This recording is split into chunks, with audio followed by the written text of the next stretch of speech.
मैं अपने जीवन में उस भगवान शिव की आराधना करके कुबेर के समान संपदा का स्वामी तो होना चाहता हूं। मेरे जीवन में धन की कमी नहीं रहे।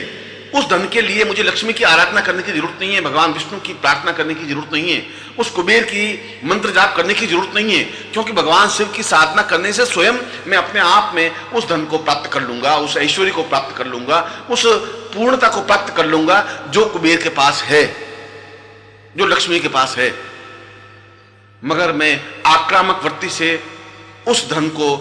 प्राप्त नहीं करना चाहता, उस कुबेर को प्राप्त नहीं करना चाहता, उस लक्ष्मी को अपने जीवन में नहीं उतारना चाहता। मैं चाहता हूं कि इतना अधिक धन, ऐश्वर्य, वैभव, विलास मेरे पास हो, अवश्य हो, मगर होने के बावजूद भी मैं चिंताग्रस्त नहीं रहूं, हर समय तनाव में नहीं रहूं कि यदि इस धन को किसी ने चुरा लिया तो क्या होगा, यदि कोई राज्य बाधा आ गई तो क्या होगा, यदि आग लग गई तो क्या होगा, यदि ये धन क्षीण हो गया तो क्या होगा, यदि व्यापार में कमी आ गई तो क्या होगा। क्या होगा शब्द शिव के पास नहीं है। न्यूनता शिव की बिंदु नहीं है, क्योंकि जहां शिव की साधना है वहां न्यूनता नहीं हो सकती, कमी नहीं हो सकती, किसी प्रकार की उसमें विक्षेप नहीं हो सकता। इसीलिए तो शास्त्रों में कहा गया है कि 1000 लक्ष्मी की साधना करने की अपेक्षा एक शिव की साधना करना ही अपने आप में पर्याप्त है।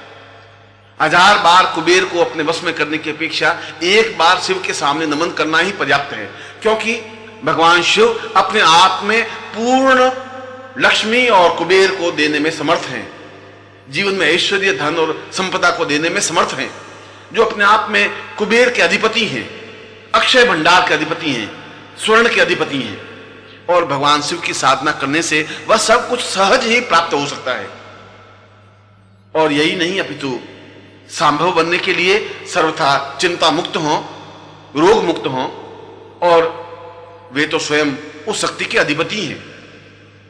वह तो स्वयं उस भगवती जननी के आराध्य देव हैं।